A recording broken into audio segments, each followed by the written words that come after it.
The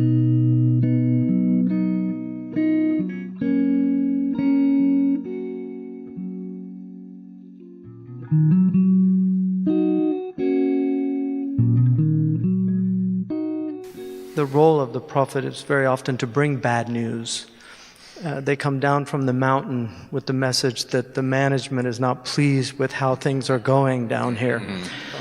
And I think one of the things about our current crises is that even our scientists have become, in essence, a kind of prophetic voice about how apocalyptic things are appearing on the horizon. So I know that your astronomer royal, Rees, actually questioned whether or not we'd survive the 21st century. Yes. So on that negative note, there is a temptation when you've seen the extent to which things that we value are being undermined, to simply to point this out and relay a negative message. But to do that is in a way to betray your duty towards young people, because many young people have inklings, of course, that things aren't going right. But they want to be given a sign that there's a way of life and a way of relating to others that will enable them to avoid this disaster and achieve the kind of fulfillment that is in their nature to achieve. Richard Weaver, who wrote Ideas Have Consequences, he says that we cannot combat those who have fallen prey to historical optimism. And then he says, such is the task, and our most serious obstacle is that people traveling this downward path develop an insensibility which increases with their degradation. And I think one of the things that for me is really striking about a lot of modern culture is how incredibly degraded it is and how insensible so many people are to the level of degradation. You were talking earlier about, just what sort of things should we be concerned to preserve, and what should be our attitude to innovation and progress. Many people will say, take the gay marriage issue, for instance. Many of its defenders will say, look, this is the progress, it's the adaptation of an old institution, an old way of doing things, to changes in society, right, which it would be foolish to oppose. Rather than oppose and create conflict, we should accommodate and adapt. And that, I think, is not necessarily the right argument about this issue, but it is something which is tempting. That way of arguing is very tempting, and there is a big question for religious people as to the extent to which they can adapt. If you haven't got any faith, you might think it's easy to adapt. But if you have a faith, one of the things that faith gives to you is certainties, and you can't adapt a certainty so that it fits a new circumstance, because then it ceases to be a certainty. And I think that these are issues which I've wrestled with this all my life, and a lot of other people have wrestled with it. Just what are you prepared to give up in order to live on peaceful terms with neighbors who disagree with you? Right. Well, we have this concept in the Islamic tradition that what are called thawabit and mutaghayyirat. The idea that there are fixities that cannot be changed, can't be altered. One of the things that I see in the United States that's happening, that's troubling to me, is a lot of young Muslims are abandoning those thawabit, those things that really, once you begin to abandon them, your religion unravels, like pulling the thread on a woven garment. Going back to the question of images, which I did mention, we are suffering from a surfeit of images. There's no doubt about it in our society. And the Prophet was absolutely right about this. The image of the human face and the human form captures your attention, wherever it is, and on a billboard or whatever. And if it's a sexually attractive one, it captures your attention in another way. But this use of the human image to distract us from the serious business of living is one of the things that we're having to deal with. Right. One thing to be said in praise of the Western artistic tradition, in its great moments of the medieval and Renaissance painters, is that didn't just use the image as a distracting thing. It was a way of focusing your attention on divine things. Right. The icon tradition. Yeah, and that sort of saves the image, as it were, lifts it out of this world into the place where it belongs. Transcendent. And I think we're now. It's something that is so difficult to talk about because our whole culture is based on the proliferation of images, meaningless images designed to titillate appetites. One of the things that fascinates me about people in the 19th century, when photography first was introduced, I've yet to find any person from the 19th century smiling in a photograph. That's right. It really, and when I was in Rome and went to where they had all the statues of none of them were smiling, not one of them. And I thought a lot about that because even the Native Americans, those incredible pictures by Curtis of these great Native American peoples like Geronimo and some of the great chiefs of the Lakota, they're all of them have this incredible presence. Yeah. And what, to me, what it was saying was a moment is being frozen of my being. Yeah. And I want it to be a moment of seriousness. Yeah. That I'm a serious person. And this idea of, Mark Van Doren wrote a beautiful essay, it was actually a commencement speech for a college, and he entitled it, "The Joy of Being Serious." That's a lovely idea, yeah. Well, that's absolutely right. People used to pose for photographs not so as to be just the momentary, cheerful thing, but to present their whole life, if they could. And that meant sort of, as it were, standing to attention as a guard of yourself. And all 19th century photographs, for that reason, have this incredible solemnity. We've lost that, and of course the selfie is the kind of the ultimate limit of this. You know, you're just nothing really matters except this idiot smiling face in front of it. Right. If you go to that was the word of the year a couple years ago, and I thought it was interesting. In Arabic, one of the things that I always do with words is I translate them into Arabic to see how they sound, and the word in Arabic, nafsi, is probably one of the most negative terms in the Islamic tradition. Right. You know, so you would call a selfie a nafsi, and it's basically it's an egoistic, narcissistic type of thing. There's a tradition where the Prophet Muhammad, somebody knocked on his door, sallallahu alaihi wasallam, and he said, "Who's there?" And the man said, "Ana," which is me. Right. Yeah. And many Arabs will actually, when they're talking and they want to say they did something, they'll say, "Ana wa a'udhu billahi min ana." You know, they say I, and then they say, and I seek refuge in Allah from I, as a kind of way of saying I don't want to boast. Right. And so when the Prophet heard that, he said, Ana. And in the commentary of the hadith, the narrator says, as if he disliked it. Right. In other words, say who you are. Don't say I, as if we're supposed to know who you are. And I think the idea, and Weaver again talks about this this egoistic, I mean, he saw it as an infantile self that was emerging, the spoiled child. He calls it the spoiled child in his book, which to me is fascinating that he wrote it in 1946 and was already seeing this long before the culture of narcissism, for instance, came out back in the 70s. But increasingly, you talked about sacrifice, and I wonder if sacrifice is even possible in its etymological sense of sacris facere, of making sacred. This idea of sacrifice being so fundamental to our religious traditions. Well, yes, that's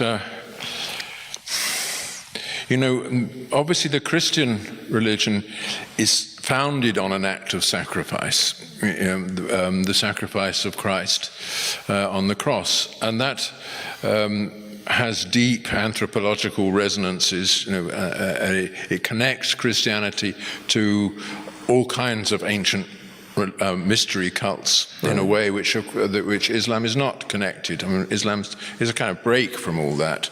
So, but it's normal for Christians to think that act of sacrifice in which the Son of God was himself the victim, but also forgave those who were perpetrating this crime. That act of sacrifice is a model for us in the sense that if he could bear that for our sake, then you can surely bear the things that you have to bear for others' sake. You know, and so sacrifice the things that you want, sacrifice your pleasures and your own well-being for others, and know that you're following in his path. And I think that's obviously a beautiful idea. The same idea is there in Islam too, of course. Absolutely, and it's most honored in the mother. Yeah. Because in the Islamic tradition, paradise is at the feet of the mother, and it's predicated on the idea of her sacrifice, right. The amount of time she gives. And one of the things that we're seeing increasingly in Western society is a lot of people don't want to have children. Yes. Because of the sacrifice involved in it. That's true, but there are very few children who don't want to have mothers. It's not a mutual thing. Right. Levi-Strauss argued that binaries were at the essence of civilization. Yeah. And one of the things that I think you talk about in the Fools, Frauds, and Firebrands is this inversion that's happened, like people like Derrida, who want to eliminate, in essence, the idea of binaries, that binaries by their nature are oppressive, because if you have the binary of male, female, of day and night, of dark, light and dark, that there's one of the binaries is privileged over the other. Mm. And so the thing to do is to get rid of these, and then it becomes, androgyny becomes a kind of... which is the norm. Where men are meant to get rid of their toxic masculinity, and the women are to get rid of their femininity, and we kind of merge into an androgynous being, which will remove this binary that by its nature is oppressive and hierarchical. Well, and then, of course, you get the idea that first of all, that sex is not always about this other thing called gender. And gender is something you can choose. It has been remade as an artificial thing. That's the problem. We always thought that there are certain things which can't be changed. Right. Or they're part of your destiny. And what you have to do is recognize this, accept it, and adapt it to the way of life which you choose. But that has now ceased to be a principle. Well, I think the Quran, and certainly in the Hadith, there's an idea of this fitra, which is a principial nature. There's a principial nature to the human being, but that it can be corrupted. Right. And the Quran actually in the 30th chapter, there's a verse that says that this is the nature that God has made you on, the human being. Fitratullah allati fatara an-nas alayha. So God has, and He's Fatir, which is the originator of this nature. And then it says, do not change the nature of God. And there's a debate amongst the grammarians. Is that negation that you cannot change it, or is it a prohibition? And most of the commentators say it's a prohibition, meaning that the nature can change. And we know, you were at the Witherspoon conference where we were, and the neuroscientist who gave his lecture on the effects of pornography on the brain, he was basically arguing that a brain can be rewired, that there's a type of plasticity. But and this is another issue which I didn't touch on at all in my talk, but the problem of the emerging human being today, who takes all his information from this little screen in his hand and relates to other people through that screen, and perhaps often doesn't have really the ability to talk in an articulate way, to confess to his feelings or to relate. It's all text messages and images, and this is a very addictive thing for the reasons that the Prophet himself recognized, that you're rewiring your brain in this process, and I suspect we are producing a new human type. There is a new type that's emerging. Yeah, and that's it is very worrying then, because you don't really know how to respond to that. A sort of a well-meaning liberal response would be, well, yeah, we're producing a new human type, so there we are. We have to get used to it, and we'll deal with it. It's not for us to try to change it, but yeah, and technology is enabling. An article came out I think it was yesterday or today, in the Washington Post, that there's 70 million more young men than women in India and China because of the abortions of the girls. So they would do the ultrasound, and when they saw that they were going to have a girl, they would abort it. And so now they're saying that you've got a widespread rape because these men are going out, and also women now are being imported into China, and because they're not Chinese, then they tend to get into situations where they're abused by family members and things. So all this is worrying and alarming, but we have to say also that we can't remedy all these things, but we've provided ourselves with instruments like the ultrasound thing and like the iPhone, which can be used to radically change the human species and perhaps to harm it. Our moral values come from our being the things that we are, so they don't equip us to deal with things that we are not. And yet things that we are not might be coming into being. How do we deal with them? This is a real question. You're okay. You can sit here and you've got a nice collection of students. You can tell them the things that you think are true, and you know they're going to respond and be okay about it. But there's all that world out there. No, they're grappling here. Right, okay.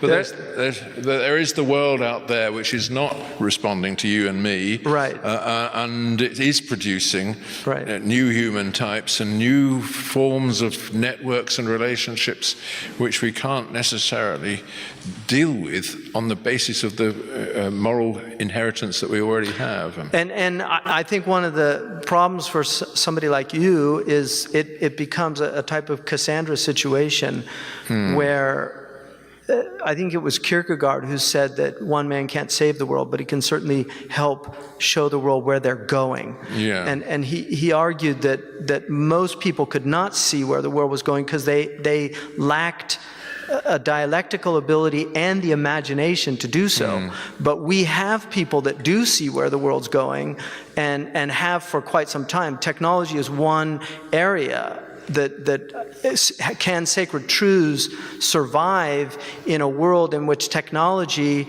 begins to not be a tool, but becomes very much a force in the world. The thing in charge. Exactly. That we become servants of the technology as opposed to the technology serving us. Well, what do you think one should do about that? I mean, we know that this is true. Various writers foresaw all this, especially, of course, Aldous Huxley in Brave New World. Huxley's a good example. And George Orwell in 1984. I've always taken the view you can only influence a small number of people, and you can only do it in the end by setting an example. Setting things up where you are also central to what you're setting up, as you do in a family, and you set an example to your children, who then reject it completely, of course, but still, you've done your bit when that happens. Well, hopefully, and over time, they begin to see the wisdom of some of the things. I mean, I certainly saw it with my own parents. Yes, of course. But one goes through a period of rebellion. But if they've done their work correctly, the parents, you come back to affirming the good bits of what they had tried to communicate to you. But so many in the world in which we are today, where there are so many children who come into being without parents or with only a half of a parent, there's a real problem.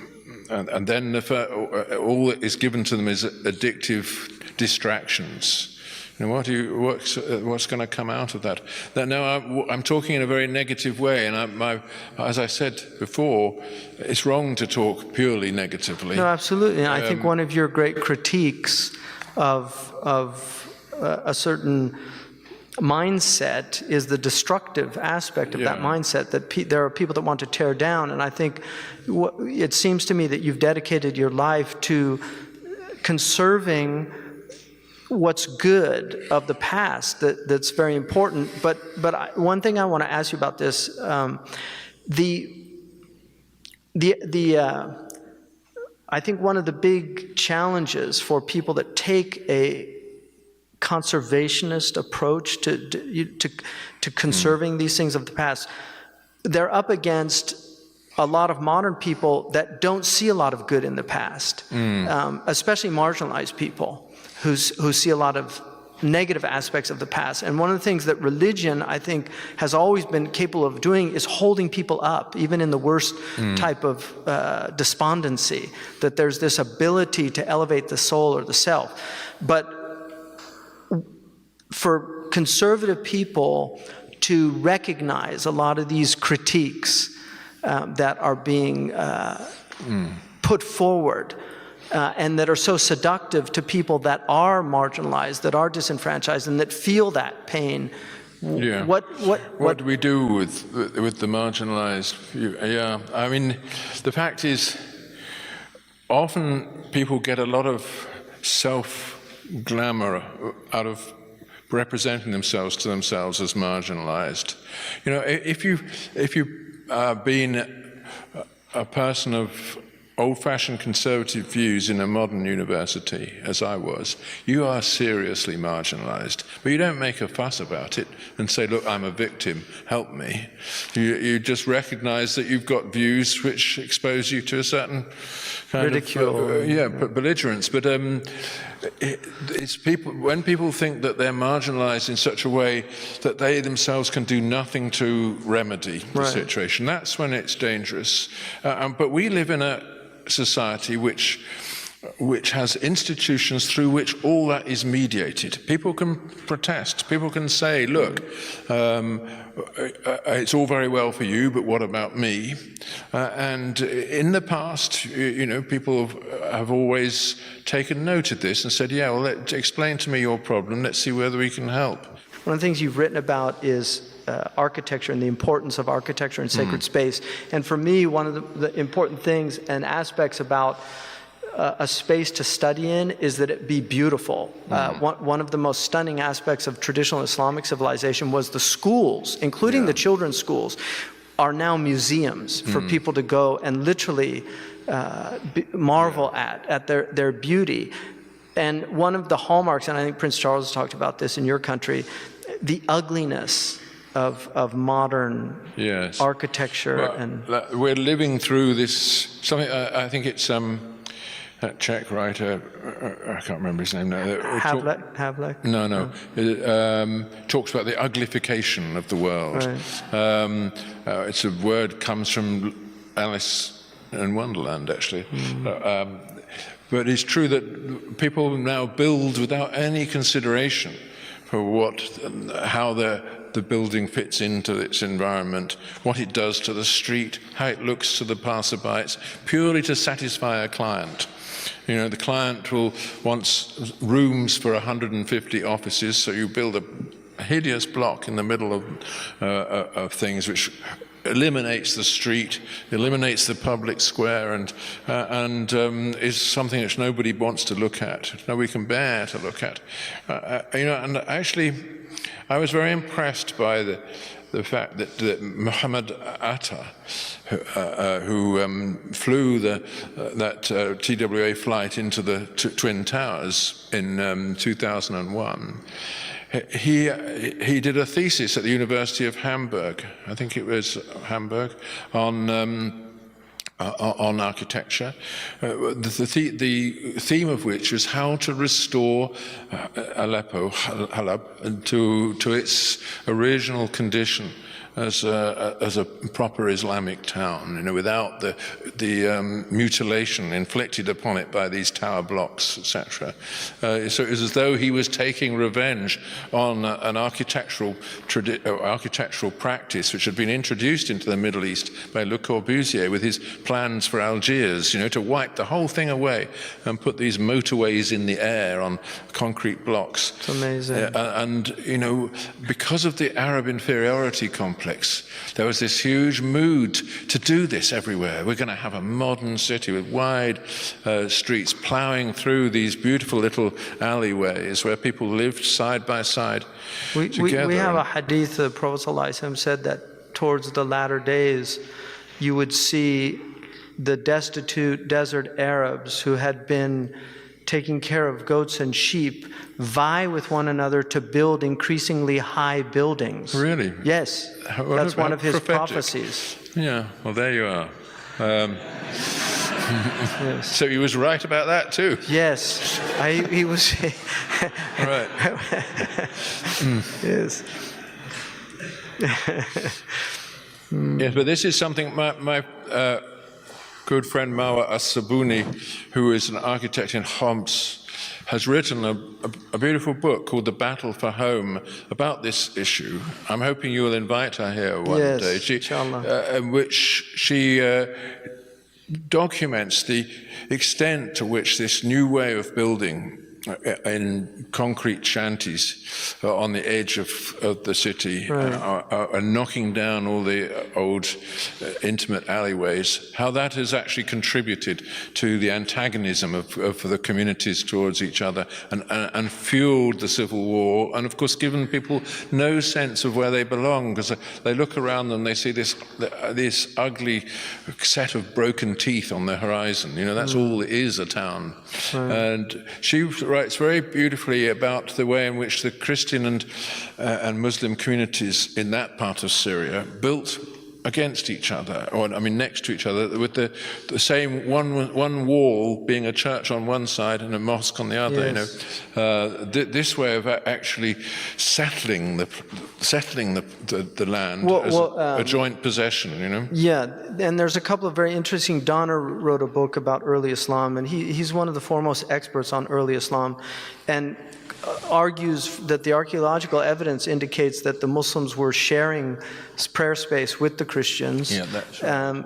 And also Philip Penn's work on when Christians first met Muslims, which is about the Syriac. So all of the non-Orthodox churches, how they really saw the Muslims as just a great boon. And I just got a midrash from a rabbi who's a friend of mine, sent me a midrash about the Jewish rabbis saw the Muslims as a great blessing when they came into Jerusalem, because they were preserving monotheism for the Temple Mount, which was being used as a garbage dump at the time by the inhabitants. I want to ask you about the great transcendent ideas of the Greeks, these three transcendent ideas of truth, goodness, and beauty, which I think show up in Islam with the idea of Iman, Islam, and Ihsan. That Iman comes out of the truth of God, the reality of God, and then Islam is a praxis of goodness, and then Ihsan is making things beautiful. And also we're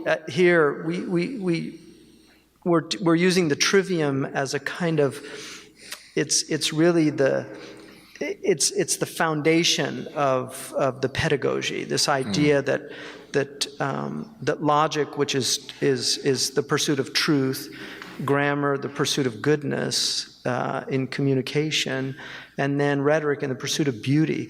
That how do we restore these transcendent values that were shared by all of the great civilizations? I think there is no difficulty in explaining to people why truth matters. You know, because if you don't pursue truth, all your reasoning and thinking is based on nothing. It's only because you are confident that something is true that you can rely on it. And goodness, likewise, it's the thing without which we cannot rely on each other. So it's relatively easy to defend those things. It's beauty that's the problem. I made a film once for the BBC called Why Beauty Matters, because I take the view that the search for beauty is part of the search for right relations with others, not just right relations with God, but right relations with each other. When we enter a house and we want to make it our own, we don't make it our own for us only. It's so that other people can come in and enjoy that the way it looks, and we really worry about how things should be placed so they harmonize. Right. And everything that we do is actually like that, and manners are part of the cultivation of beauty. And of course, this is something that doesn't need to be explained in the old Islamic way of life, that it was an attempt to make things beautiful, to make your presence not offensive to the other, but part of fitting in. And I think that is also a natural thing for all human beings, to want to fit in. And suddenly, of course, in the modern world, people don't want to fit in, they want to stand out, wearing bright, absurd clothes. You know, actually California being the place where this is most often to be observed. Yes. You know, the desire to stand out and be unique. And modern... You're at ground zero for that. Yeah, that's true. But modern building is like that. Yes. You know, the modern architect doesn't want to fit modestly in and disappear into his surroundings. He wants to be that big gesture. I saw one of the things that Yeats reminded us of was that things reveal themselves in their passing. And there's I don't think people realize how much we've lost of goodness. There's certainly conserving what is good of the past should be at the essence of our endeavors and our challenges, but also recognizing there's still a lot of things that need changing. I really want to thank you for making this stop at Zaytuna College. One of the things that we're trying to do here is a restoration of the liberal arts tradition, which was central to the Islamic tradition. We have a great poet from the East, from Egypt, who said, وَإِنْ عَبِقَتْ فِي الْغَرْبِ أَنْفَاسُ ذِكْرِهِ وَفِي الشَّرْقِ عَلِيلٌ تَعَافَ مِنَ الضُّرِّ. If the fragrance of God's remembrance pervades the West, the sick man in the East might get well again. So we're hoping that that's what Zaytuna contributes to, the sick man in the East getting well again. So thank you very much, Dr. Scruton, and thank you.